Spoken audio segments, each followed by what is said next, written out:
WOUB. Tonight on Newswatch, Governor Mike DeWine signs Senate Bill 1 into law, the big changes coming to higher education in Ohio. Plus, new U.S. trade partners say they plan to retaliate if President Donald Trump follows through with new auto tariffs. What you need to know if you're thinking about buying a new car soon. And in sports, Ohio baseball is wrapping the first game of its second MAX series of the year. We have the highlights from today, plus a scheduled change for the weekend. Newswatch starts right now.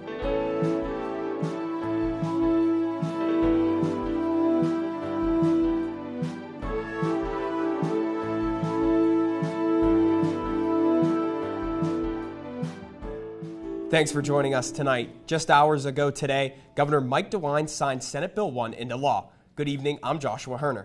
And I'm Charlie Ehlenfeld. Welcome to Newswatch.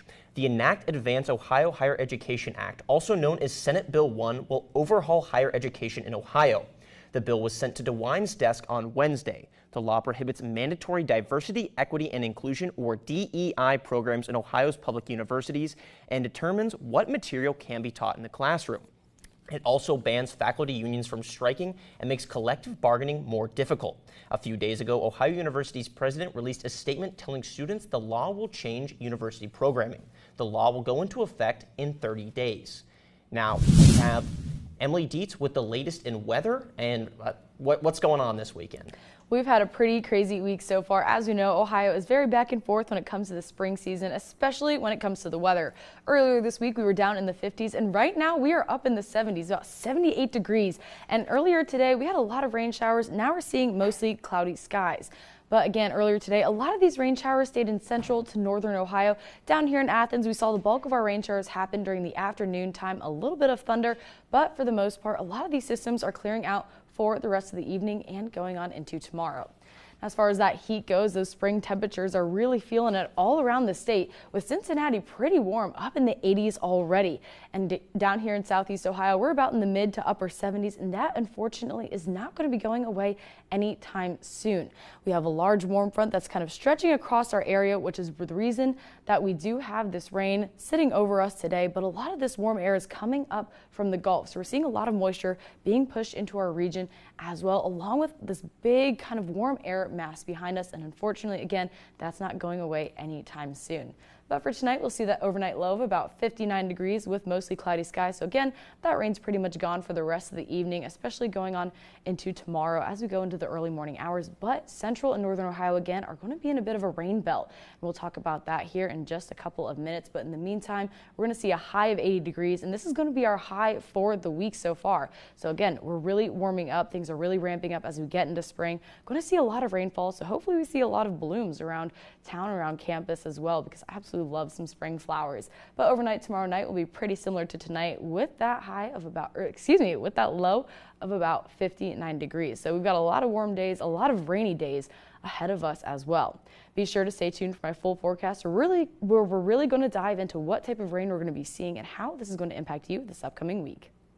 Thanks, Emily. In the latest wave of state funding as part of a program to provide law enforcement agencies across Ohio with body camera equipment. As part of the Ohio Body-Worn Camera Grant Program, the Ohio Department of Public Safety will award just under $4.6 million to police departments and sheriff's offices statewide. Gallia and Hocking County Sheriff's Offices are part of this round funding.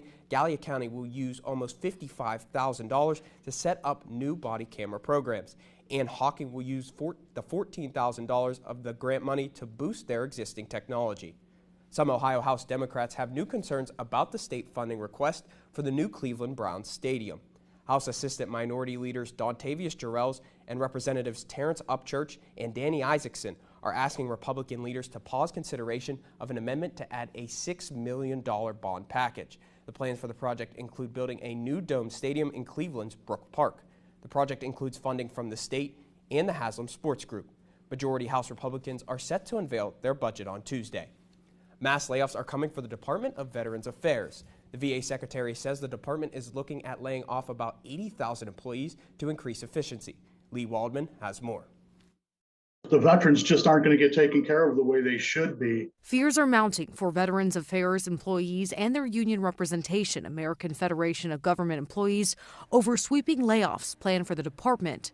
Veteran Affairs Secretary Doug Collins says the VA is aiming to cut its staff by some 80,000, about 17% of its workforce. Money and people are not the issue. So what we're looking at here is, are we spending, the money properly, and are we having the right amount of employees, or do we have just too much bureaucracy? According to an internal memo obtained by CNN earlier this month, reduction in force and reorganization plans will be submitted by April 13th and revealed in June when cuts will begin. Jonathan Geller, the vice president of an AFGE branch in New York, worries about the impact on veterans they help. This is going to affect all patient care as a whole. I mean, from the call centers, from eligibility to benefits, to the crisis line, to member services lines. Erica Alexander is a crisis responder on the Veterans Crisis Hotline.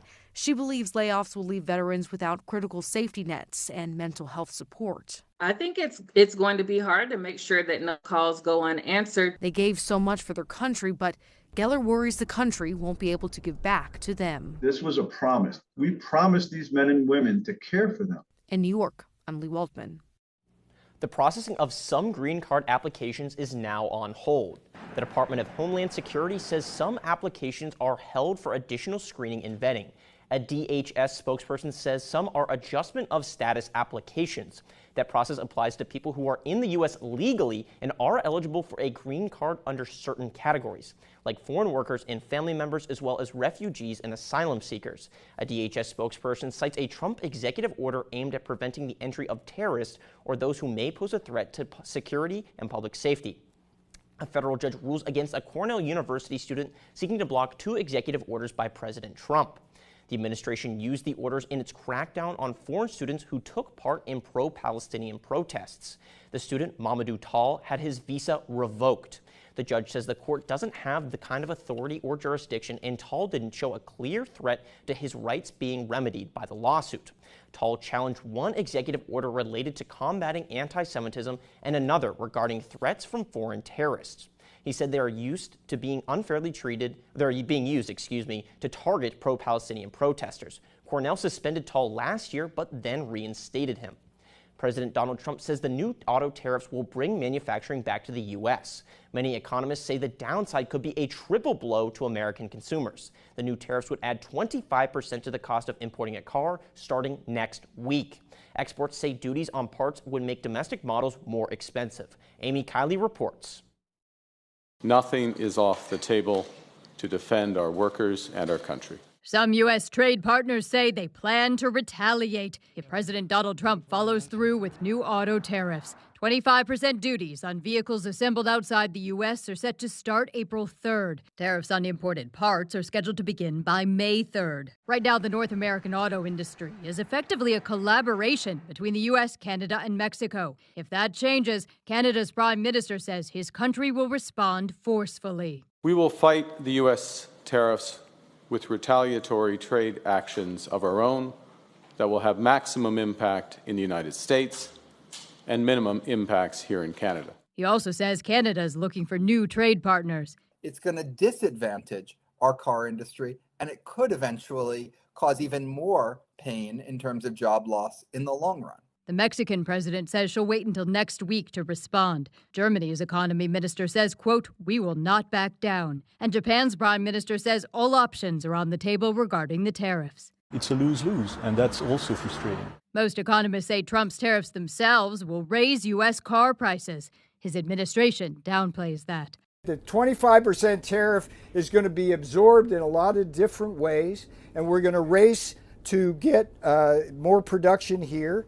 And on net, consumers are going to be better off. I'm Amy Kiley reporting. The EU Commission says it'll wait till next week to decide on a response. But France's president says Europe will reciprocate. A 7.7 earthquake hit central Myanmar today, according to the U.S. Geological Survey. Officials say at least 150 people are dead and hundreds more are hurt. The depth was relatively shallow at 10 kilometers or 6 miles. It caused significant damage to buildings in the country. A strong 6.4 aftershock followed just a few minutes later. People as far away as Bangkok report feeling the shaking and ran out into the streets. Urgent rescue efforts are underway in Myanmar and Thailand. The conditions are quite challenging, but the support that they're able to provide is vital at this time. I would really like to say that we're very concerned about the potential humanitarian impact.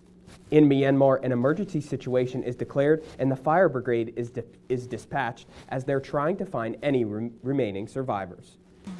Coming up, Americans' confidence in the job market reaches record lows. Find out why they are concerned about the future.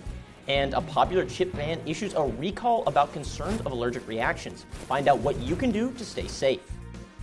While things are warming up, we also have a lot of rain on our forecast. Be sure to stay tuned to Newswatch. To find out just how much rain we're expecting. Next time on Antiques Roadshow, good things come in small packages in Littleton, Colorado. I'm still freaking out that I'm seeing this right now. This person has Marcus and this person has Marcus. I have a Marcus. Yes, you do. I've been doing the show for 13 or 14 years, and I have never seen a billed lily. It's Antiques Roadshow. Next time from Denver Botanic Gardens, Chatfield Farms. Monday at 8 on WOUB. Understanding the past gives a sense of the future. This is the first time that anyone has seen this in 2,000 years.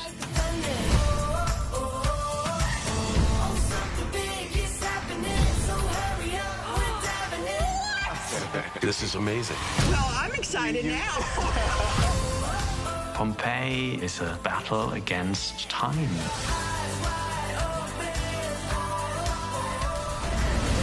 You think I'm joking, but look at this. It did really happen. Don't let anybody tell you who you are. History teaches us to honor the past. When you look back, you're like, wow, that was pretty special. This is something that's actually altering the course of history. You're charged with keeping these stories alive.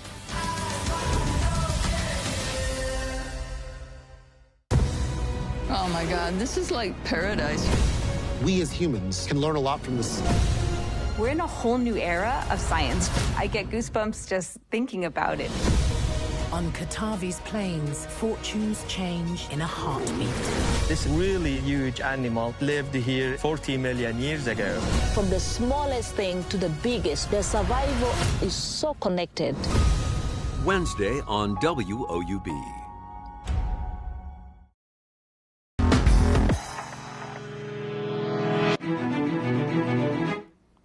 Good evening. We're about a week into spring, and it is certainly feeling like it. We've seen a lot of rain showers today with a little bit of thunder, but for the most part, our temperatures are also pretty elevated. We're at 78 degrees, which is the warmest it's been so far this year, but we have more warmer weather yet to come so far. We have a lot of warm air in the central U.S. so far, a lot of it coming up from the Gulf region, a lot of that mid-70s into the 80s, and we're going to be seeing this throughout next week. Now, something just kind of interesting to point out is down here near the eastern part of Texas and Oklahoma, it's a little bit cooler, and that's because we have this nice rain system sitting on top of it. So as that rain falls, it creates this rain-cooled air. So we see slightly cooler air right there, but all this other area that's clear is experiencing a lot of this warm air that we see along this warm front. So just some fun little weather things going on across the U.S. But for us here in Ohio, this warm front is clashing with a stationary front, and that's what's creating a lot of the rain that we've been seeing throughout the day today. Now again, tomorrow we're going to be seeing things slightly clear up as we go. But this evening, we're going to be seeing mostly cloudy skies. Not expecting any more rain to happen tonight into tomorrow morning, at least for southeast Ohio. But as we carry on into the day tomorrow, a lot of central Ohio is going to be seeing more of these rain showers. So again, Friday night as we go, we're going to see those clouds start to move in, and then Saturday throughout the day, we see a lot more of the screen, which is a lot more of that rain moving through central Ohio. But down here in Athens and down near this Ohio River Valley area, we should be seeing mostly cloudy skies with a couple of light sprinkles in the afternoon time. And then after that, things will clear up. But once we get to Sunday, we're going to be seeing a lot more rainfall happen. Again, tomorrow high of 88. Again, there's that low front moving right to the north of us. A lot of this rain down here in the Indiana, Illinois area, and that's going to be what's moving into our region. And then when we get to Sunday, that's when we're going to be seeing the bulk of this system really take on through the area. A lot of this precipitation is coming up from the south where it's come from the Gulf allowing a lot of that warm air and a lot of that moisture to mix, creating this precipitation that we're seeing. And it's just enhanced by this low pressure system sitting over top of us and this frontal system. So we are going to be seeing rain on Sunday. And as we move throughout the week, we're going to be seeing a lot more rain yet to come. So Sunday, again, 90% chance of showers. Monday, we're also going to have an 80% chance of showers, a slight decrease in our temperature, and that's because of an incoming cold front and a lot of clouds in the area as well. So those clouds inhibit a lot of that sunshine from coming in, warming everything up, and so we'll see a high of about 66. And then when we get to Tuesday, it's actually April 1st, so happy April Fools to us. We're going to see a lot of rain, and we finally get a little break. We see mostly sunny skies, but it's going to be a little chillier than the rest of the week, where we see that high of 57 since we had that cold front move through the area. And then Wednesday, Thursday, and Friday are looking very similar to the earlier parts of the week, where we see that rain percent chance 50 and above. We may even be seeing some thunderstorms coming later next week, but we're going to kind of wait on that a little bit because a lot of this system is still developing, and we'll be up in the 70s as well. So one day of cooler temperatures and sunny skies, and the rest we're looking at a pretty rainy, warm week. Thanks, Emily. Americans are concerned about their job security. According to a University of Michigan survey, 2/3 of consumers expect unemployment to rise this year. It is the highest mark since 2009. The survey found consumer sentiment fell 12% in March. Respondents pointed to a tariff by the Trump administration as a key reason why they expect unemployment to increase. The Trump administration plans to impose new tariffs in the coming days. Frito-Lay issued a voluntary recall of their Cantina traditional yellow corn tortilla chips across 13 states, including Ohio and West Virginia. The company made the decision to declare the recall after they discovered some chips were the wrong flavor, resulting in undeclared dairy being found in the product. People that have a dairy allergy could face serious or life-threatening allergic reactions if they ate one of those chips. No other Tostitos products are included in the recall. It's time to raise awareness and reduce the stigma that's often associated with this mental illness. In today's Mental Health Minute, Mandy Gaither has 5 facts about bipolar disorder that experts say everyone should know. In the U.S., around 6 million adults live with bipolar disorder. Experts say it's a mental illness that many misunderstand. And the first thing to know is that it's more than just one type, including bipolar 1, which is characterized by mania, with symptoms like elevated mood, racing thoughts, increased energy, being more impulsive or taking risks, and irritability. These last for a week or longer. Then there's bipolar 2, which is characterized by a depressive episode. And a depressive episode is 2 weeks or longer of symptoms such as lack of interest, irritability, reduced energy, and of course sad mood for more days than not over that 2-week period. Psychologist Louisa Sylvia with Mass General Hospital says the next thing to know is that most of those diagnosed and treated for bipolar disorder function well and recover from symptoms. Third, Sylvia says it typically takes about a decade to get a correct diagnosis simply because of a lack of knowledge around this disorder. Fourth, she says about half of bipolar disorder patients also face other conditions at the same time, like anxiety, an eating disorder, or substance use disorder.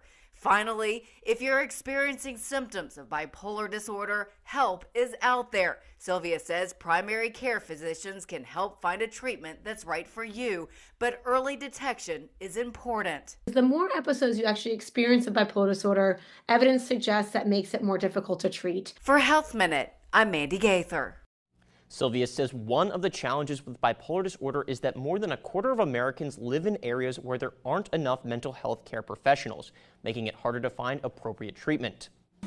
Next in sports, Ohio baseball kicked off its weekend series with a win over Eastern Michigan earlier today at Bobberins Stadium. Stay tuned throughout the break for highlights in today's action, plus a schedule change for tomorrow.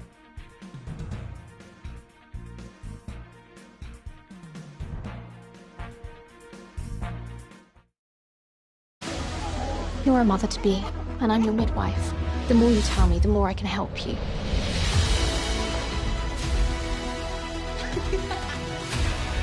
The Board of Health have declared war on Nonata's house. What are we going to do, sister? We are going to fight back. This is our place in the community. We are going to do this together. Sunday at 8 on WOUB. on Masterpiece. He is now Lord Privy Seal. He does everything in England. My cousin Poe is a traitor, and I want him dead. Why must I still be shut up here? Be patient, Mary. Everybody knew I was Wolsey's daughter. He understood you betrayed him. I know what you do, Cromwell. Every household has traitors. Does the king know? The rumor is everywhere. Wolf Hall, The Mirror and the Light on Masterpiece. Sunday at 9 on WOUB. Let's start at the beginning, shall we? I can't wait. Back in the game, bringing the thunder. I'm making waves. People will be watching your every move. I can handle it. Let's go. So, what's your secret? Things are starting to move in the right direction. Tell us everything. Are you ready for more? Just getting started. Locked on the target. Are you ready for more? No one is going to tell me who I can or can't be. Troubles, honey? Like you wouldn't believe. Hop in. Every day, I see the evidence of all that love can do. Whatever happens, we'll be together. There's nowhere else in the world I'd rather be. This was perfect.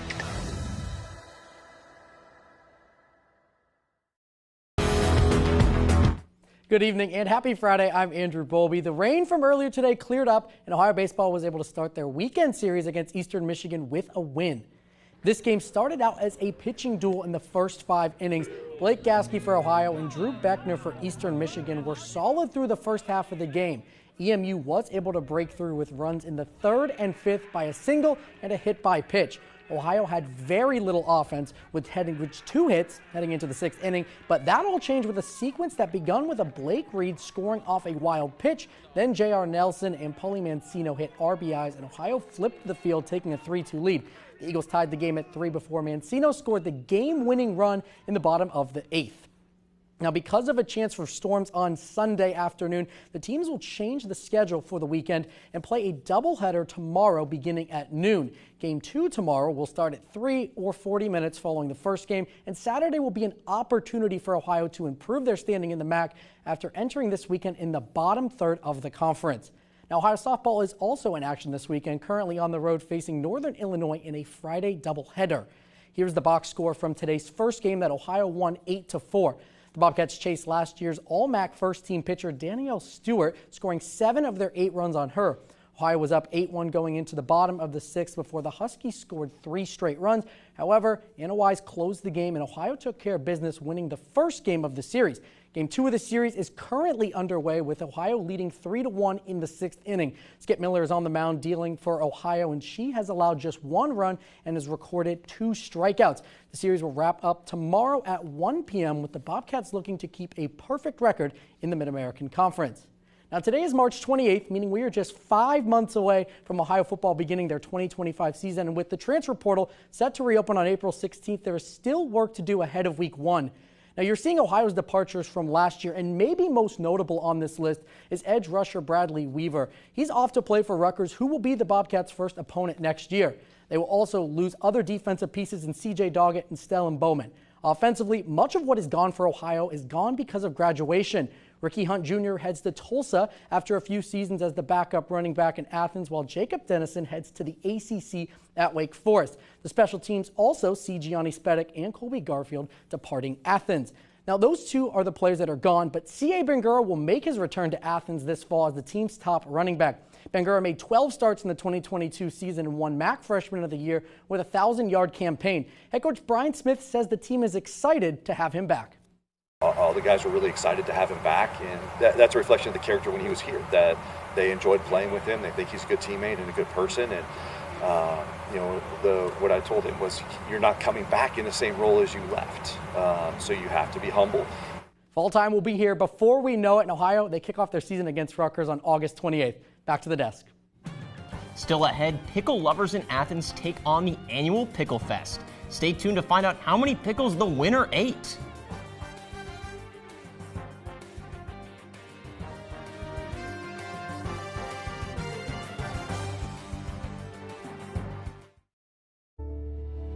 The Ohio Art Corridor is a destination experience. We would like this to be the largest outdoor art gallery in the world. Portsmouth was able to field an incredible team for a brief moment in the sun that almost was sweet enough to get them a national championship. We got land granted to us in Ohio. Great opportunity. Let's go. How would you know you got here? It was just sheer determination and patience and just hard, back-breaking work. The bridge was acclaimed at the time of being an engineering marvel. Progress is all about taking the lessons of the past and doing better.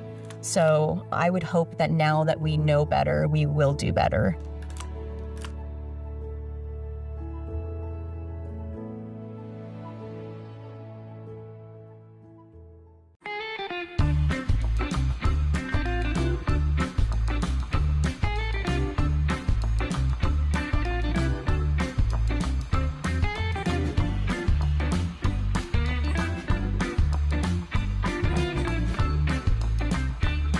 If you don't drive it, donate it and support something you use every day.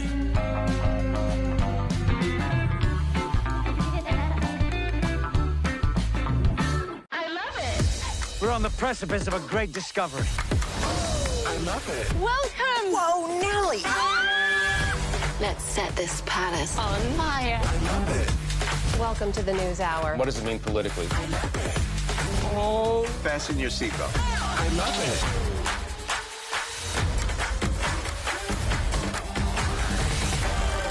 I love it. Delighted to hear it. You make a good team.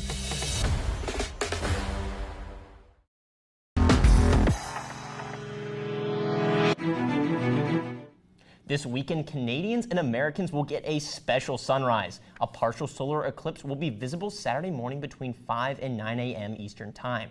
A solar eclipse occurs when the sun is partially or completely obscured by the moon, blocking its path to the Earth. The sun will appear to have two horns, a phenomenon known as a double sunrise. Remember, to view the eclipse, experts say you need special glasses.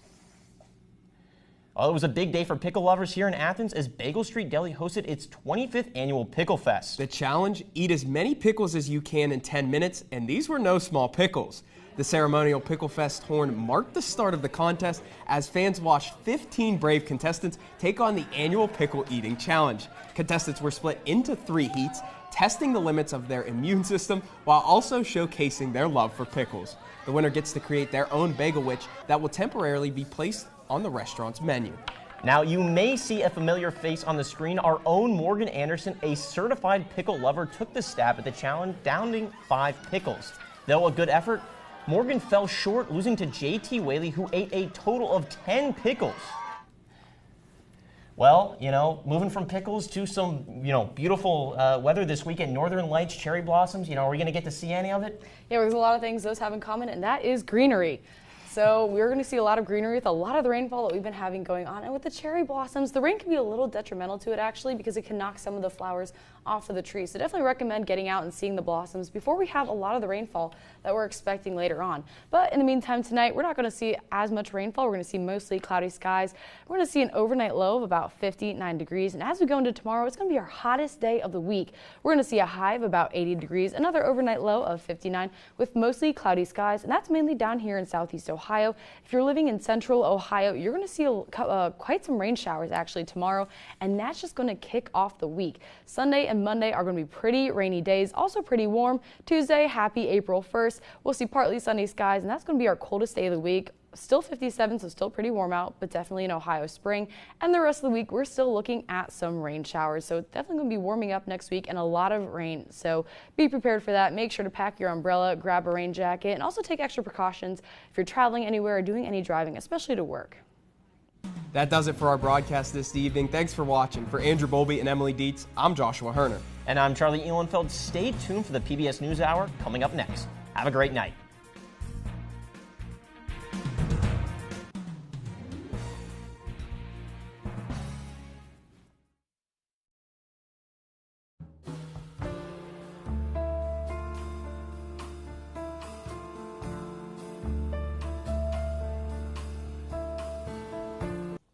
Support comes from Explore Hocking Hills Mind, Body,